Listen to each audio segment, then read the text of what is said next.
হাসরের ময়দানে কত কাতার মানুষ হবে গো। নবী বলেন আয়েশা, হাসরের ময়দানে মানুষ 120 কাতার মানুষ হবে। কয় কাতার?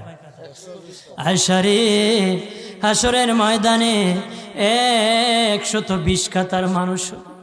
আয়েশা সিদ্দিকা বলেন ইয়া রাসূলুল্লাহ, ইয়া রাসূলুল্লাহ, আমি জানতে চাই আপনার রাসূলুল্লাহর উম্মত কত কাতার হবে?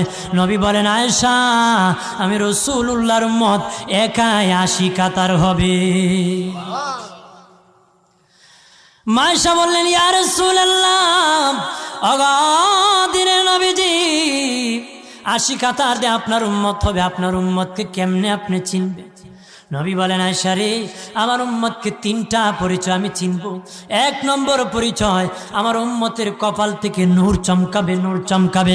নবী বলে বাবা সাহাবীরাম, অসংখ্য ঘোড়ার মধ্যে যদি কিছু চান কপাল্লা ঘোড়া হয়, এইগুলা চিনতে বড় সহজ হয়। চান কপাল্লা ঘোড়া চিনতে বড় সহজ হয়। হাসরের ময়দানে আমার 1 প্রকার উম্মত চান কপাল্লা হবে, কপাল থেকে নূর চমকাবে, নূর চমকাবে।